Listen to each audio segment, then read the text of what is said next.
Quand on mène un tel projet, par quoi commence-t-on? Yves Régnier, on se demande d'abord si les personnages sont suffisamment intrigants. En l'occurrence, ici, qu'est ce qui fait qu'une mère et un père de famille se transforment en tueurs d'enfants dans des jeux sexuels invraisemblables? Il n'y a pas de couple comme ça en Europe. Si est-il la première fois que l'on voit un homme et une femme à la fois diaboliques et complètement enfantins dans leur relation amoureuse? J'espère que le film marquera les esprits.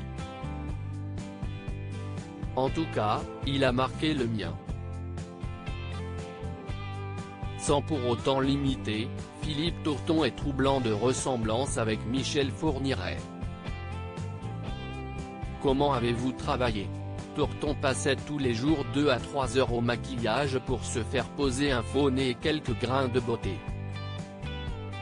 Au départ, je n'étais pas vraiment pour, mais Philippe est quelqu'un d'extrêmement précis et exigeant. C'était ça ou il ne faisait pas le film.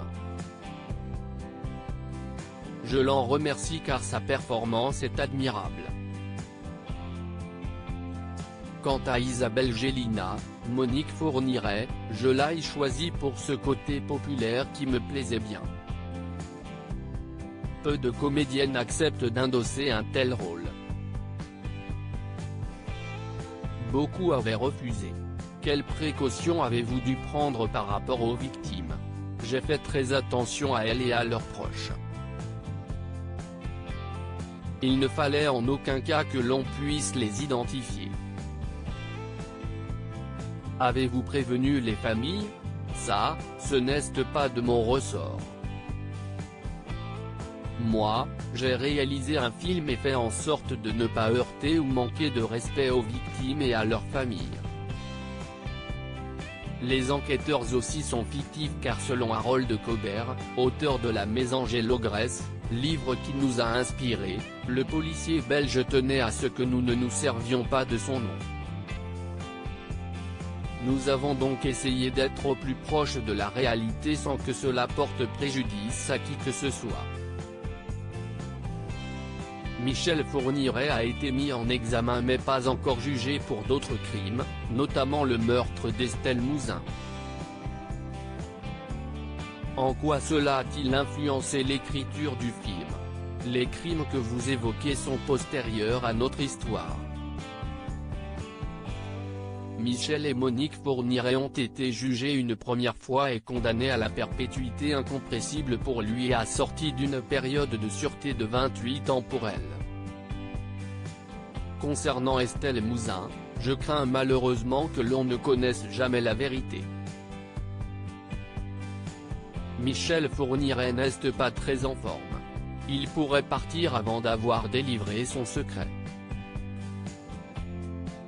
Si est un psychopathe qui n'éprouve aucun sentiment pour ses victimes? Qu'est ce qui vous passionne autant dans les affaires criminelles? Pour moi, elles sont le reflet de notre société. Elles nous interrogent sur notre propre potentiel à passer à l'acte. L'inquiétant, si est qu'il y a pas mal de gens proches de la bascule. Concernant la traque, j'y vois aussi un aspect pédagogique, une mise en garde qui est aussi destinée aux parents, faites gaffe. Les victimes de Fourniret avaient entre 8 et 28 ans. Travaillez-vous sur d'autres projets? Je bosse sur Le Dernier été pour France 2, une fiction inspirée de l'histoire vraie d'une femme atteinte de la maladie de Charcot qui rencontre un homme plus jeune qu'elle et qui est victime du même mal. J'aimerais tourner avec Mathilde Seigner.